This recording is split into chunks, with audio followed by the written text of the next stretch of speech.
In 1957, a new TV series debuted on CBS television, and it was called TRACKDOWN and starred Robert Culp. It ended up airing for only 2 seasons, from October 4th of 1957 through September 23rd of 1959. In total, there were 71 different episodes. Of those 71 episodes, one in particular has garnered a lot of attention over the past decade. It was the 30th episode of the first season, and it aired on May 9th of 1958. The episode concerned a conman named Walter Trump, who attempted to scam a town out of their hard-earned cash by saying that a meteor storm would destroy the town that evening, and only he could save them. He would do this by building a wall. The name of the episode was The End of the World. If you haven't seen that episode before, I'm now going to play it in full, but I also added these subtitles so that you can not only understand what's being said, but get the full impact of all the references to Trump. It is truly amazing when we see and hear the comparisons to Walter Trump from 1958 and the Donald Trump of today. Here's that episode right now.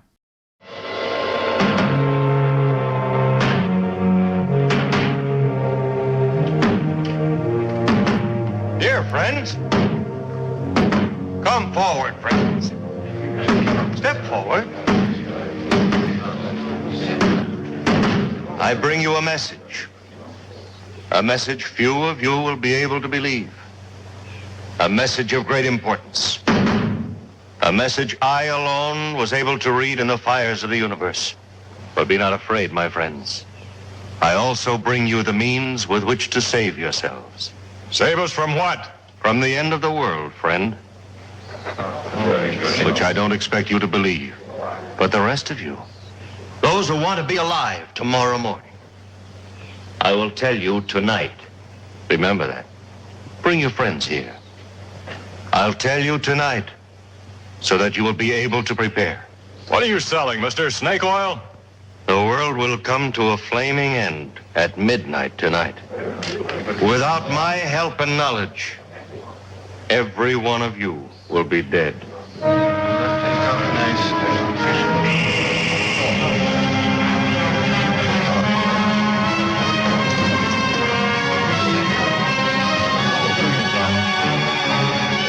He's gone.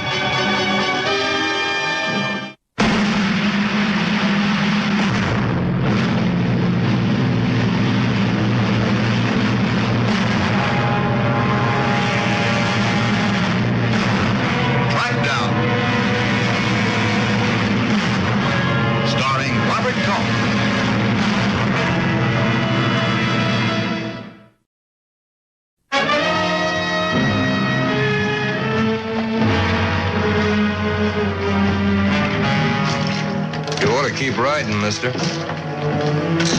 Why? Just order, that's all. Comes midnight tonight, this whole town's gonna be dust. Nothing but rocks and dust. Go ahead and laugh. Everybody else is. Everybody.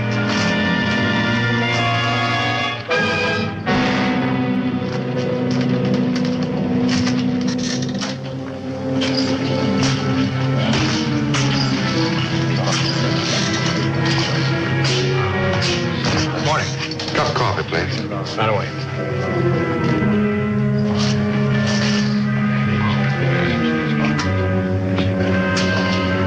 There you are. Anything else? Thank you. Staying long? Well, no, I just riding through. Mm-hmm. Law? Yeah. Tell me something. What's going on in this town anyway? Did your mayor die or what? World's coming to an end. How's that? Midnight tonight, the whole caboodle's gonna burn up. Oh. Where'd you get that? Fellow back there. With the one with the hat on? Mm-mm. Other one. He says the world is gonna come to an end? Midnight tonight. Where's he from? Drove in this morning. Wagon out front. Mm-hmm. Got a name? Trump. I bet it fits. Everybody in town know him? But they're all willing to believe what he said. Well, they're not going to stop up their ears. He's supposed to give us the whole story tonight. Well, I don't believe I'll wait till then. Excuse me. But folks back there think differently. Well, do they know what's going to happen? Oh, some of them, they've been told. Yes, sir. Good morning. Mike. Well, we got a ranger with us. How are you? I'm Sheriff Farrell. Hobie Gilman. Something special bring you down here? I'm on my way back to Porter. Oh, I heard they sent for somebody. Too bad about the sheriff down there. Oh, has something happened to him? He died. Well, would you care to join us, Mr. Gilman? Yeah, that's right. Thank you. Planning to remain in town for long? Well, I understand I have until midnight. And you've heard. Yeah, I heard. Your name is Trump? Dr. Walter Trump. D-U-M-C-S-S-R. Oh, that's a whole bunch of letters. Just a few of the degrees that have been conferred on me. Would you mind running through them again for me? D-U is Doctor of Universe. M.C. Master of Cometry. S.S.R. Student of Stellar Reactions. Well, how do you figure that the world is going to end? Well, that's really quite simple. According to my calculations, tonight, November 14th, the Earth will either collide with or come into close proximity to a comet. In any event, the outcome will be disaster. A cosmic explosion will end all. But the end may come by other means. How do you see it? By means of this. Uncounted millions of these. This is a meteorite. Iron ore from out of space. They will rain on the Earth like pepper on an egg. Each one red hot, traveling at speeds in excess of millions of miles an hour. Molded by their passage into unstoppable bullets. But you can stop them, huh? I can, sir. And I will. See, they are drawn to the Earth by a force that we call gravity. I have discovered how to repel that force. By doing that, I can save this town. Well, how? By means of a force repeller. You sell these force repellers? You have a very suspicious mind, sir. All right, Sheriff. How long are you going to put up with this? What do you mean? How long are you going to let this con man walk around town? Be careful, son. I can sue you. How about it, Sheriff? When are you going to put the lid on? What for? Well, stealing is stealing, whether you do it with a gun or a mouthful of mealy words. I don't intend to sit here and be insulted, Sheriff. If your people don't want my help, I can go elsewhere. Now, wait a minute, Mr. Trump. You don't talk for the rest of us. Can you prove he's wrong? Well, no, not right now, but if you give me some time. Well, that's something we don't have very much of. According to him. Yeah, well, let me tell you something. Right now, it's a lot safer to go his way than it is yours. Well, how did you get to be sheriff? Look, this is not a suggestion. It's an order. Move on. Hobie didn't know what Trump's pitch was going to be. He was sure of one thing. It was going to cost the people of Talpa. Since the sheriff wouldn't stop Trump, Hobie had to find somebody who would. Sheriff Chet Farrow was the gun law in Talpa, and Judge Clement was the book law. It was to the judge that Ranger Gilman now turned.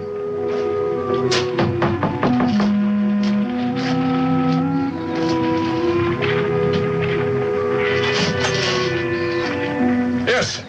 Judge Clement? That's right. My name is Hobie Gilman. I'd like to talk to you. Well, come on in. Sit down.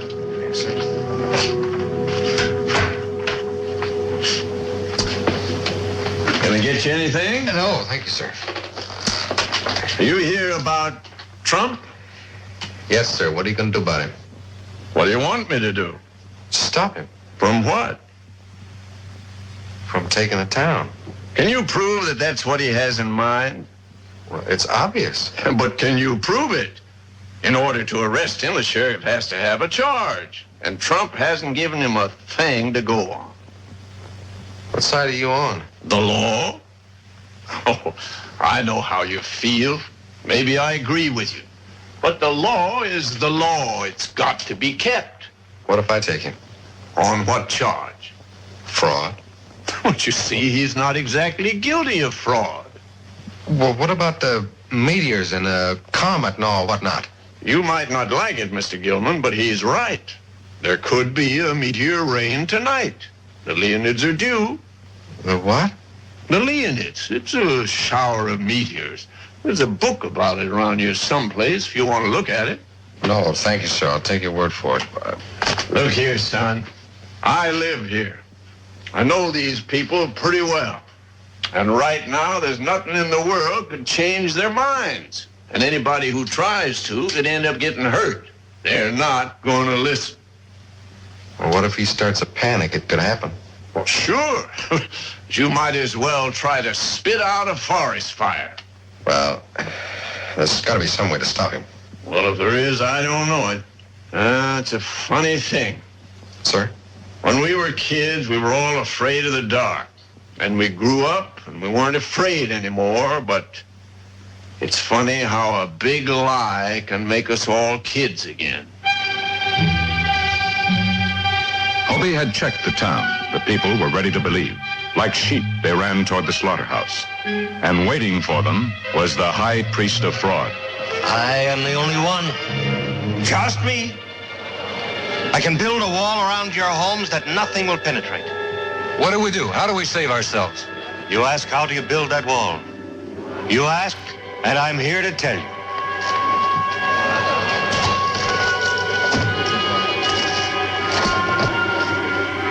This is your saving. This is your wall. You mean that thing is going to save a whole town? Don't laugh, friend. Please don't laugh. It's the markings. It's the magnetic force that is called up by these markings that will care for your loved ones. How about our cattle? You got something for them? They have not been forgotten. This is a very rare metal, friends. Mined by ancient Indian women in the heights of the Andes Mountains. It's in Peru, South America. Then it's taken to the secret smelters of old Montezuma, where it's refined and compounded until it becomes magnetium, the embryonic source of the universe. The force repeller is for you, and this little disc, by its mere presence, will care for your animals. How can we get one of those? I understand your anxiety, my friend. The thought of death falling from above is not a pleasant one. You're a liar, Trump. There's not going to be any rain of fire. Can you deny the meteorites will come? Can you deny the comet? Well, it's not going to happen the way you say it is. If it were not for my magnetium, friends, those meteorites would be bombarding us this very instant. Look!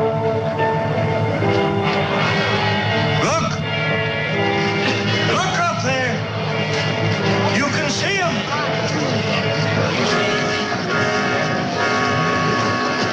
By the billions, you can see them!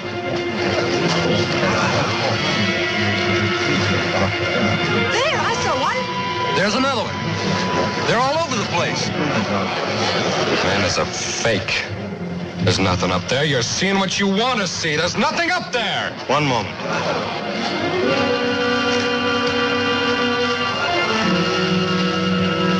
I hope to convince you without this. That man now has made it impossible.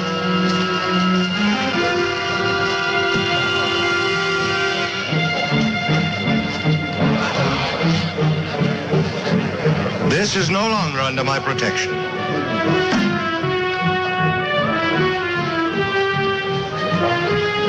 It was my plan to give you the force repellers free. But now that one of you has doubted me, there will be a charge. How much, Mr. Trump? $50 apiece.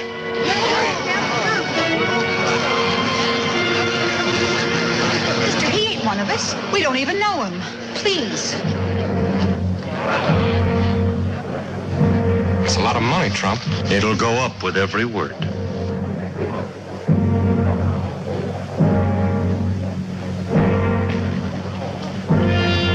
Well, where are your meters? They will come. Well, maybe you're right, but we could die of old age standing around waiting for them. $75. Why don't you keep your mouth shut, mister? Nothing is going to happen.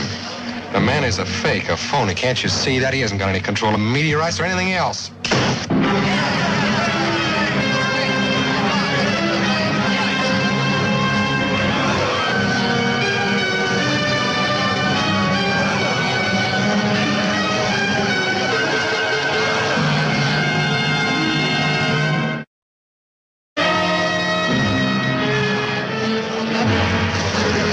I don't have very many, folks, and they're $75 each.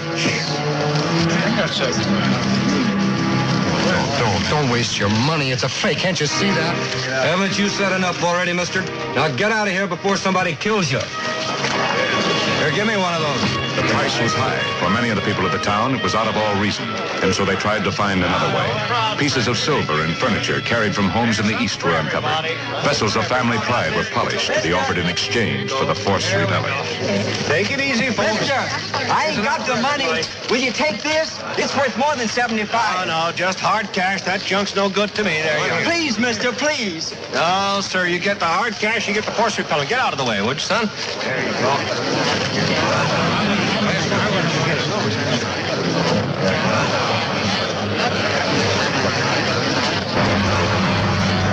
The bank! There's money in the bank!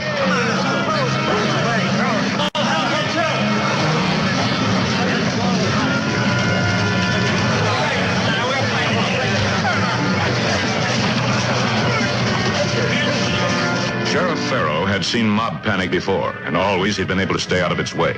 He didn't intend this time to be any different. He stood quietly and watched the mob grind along the street. He couldn't help but think that Trump had been right. Talpa wouldn't be standing in the morning. Sheriff, are you still here? We're breaking into the bank. What do you want me to do about it? Well, I don't know, but you can try something. Look, mister. Maybe you're a hero. I'm not. All right, Farrow, take off the badge. Are you telling me what to do? No, not me, the state of Texas.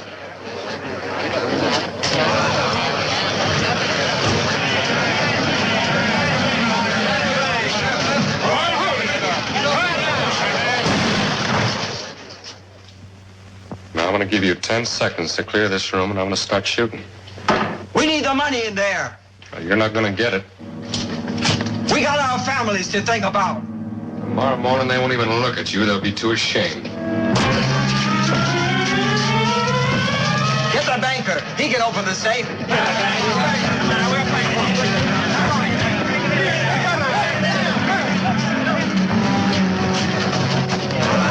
a lot of time this way. He can get it open before he gets here.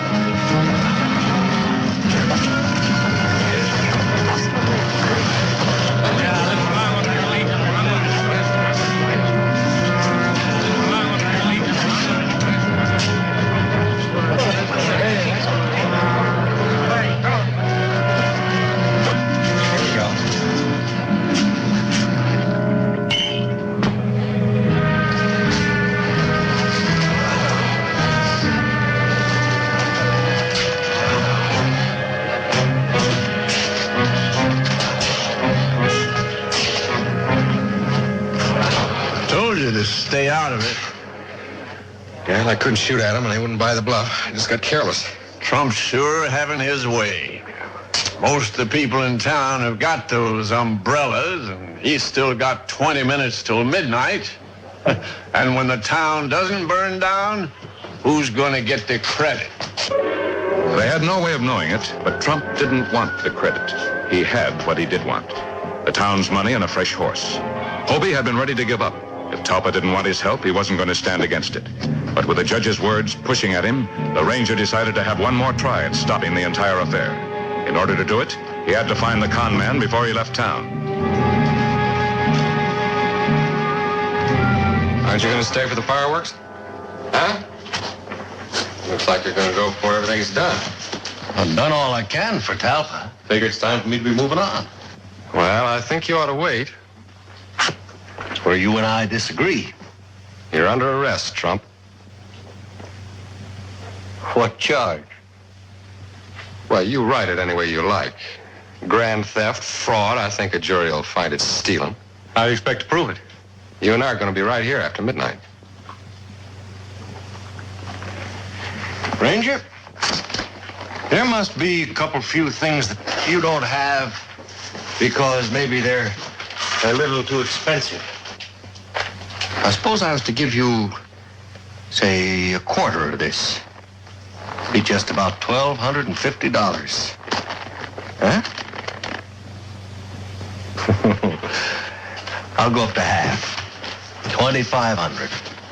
Man could live almighty good on $2,500 anywhere in the country. $2,500. Just for getting here, say, 15 minutes too late.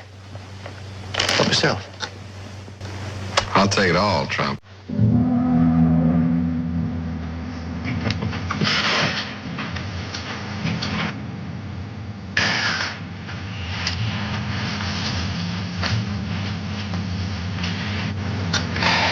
Too bad. You and me pulling opposite sides of that rope. We could have worked good together. You're going to go back and tell him, Trump. What? You're going to go back and tell him it's a fake. That those parasols wouldn't keep him dry in a heavy dew. Oh, not me. You did a good job working him up into this mood, and now let's see you talk your way out of it. Give me a break, Ranger. Like the one you gave the town. Move. Stand right there, Ranger. Barrow. I knew you'd get me out of this. Sure, that's why you were leaving without telling me. Well, you don't believe that? I was on my way when the Ranger stopped me. Oh, you were, huh? You don't think I'd lie, do you? You don't want an answer to that. No, I don't need you now. Every minute you're alive, my neck's in trouble. Hand over those saddlebags. I'll take them. Look, Ranger. Now, it's just you and me. We'll tell them we couldn't find the money. I know where it is. I know you and Trump were in it together. Look, you can't prove a thing. Oh, where are you taking me? Back to Trump's wagon. You're going to tell the truth. They'll kill me, sure. It won't make much difference, will it? What? Well, the world's going to come to an end in 5 minutes.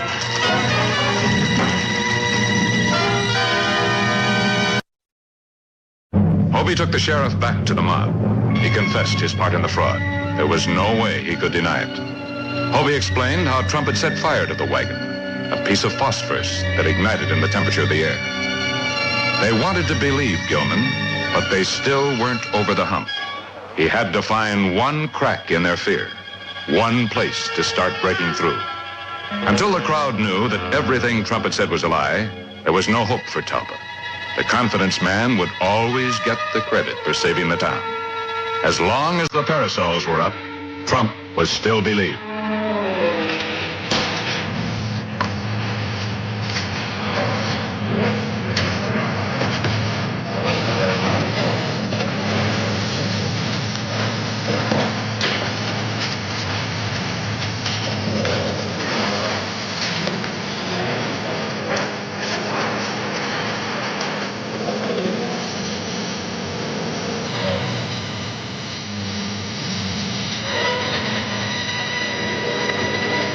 It's after 12.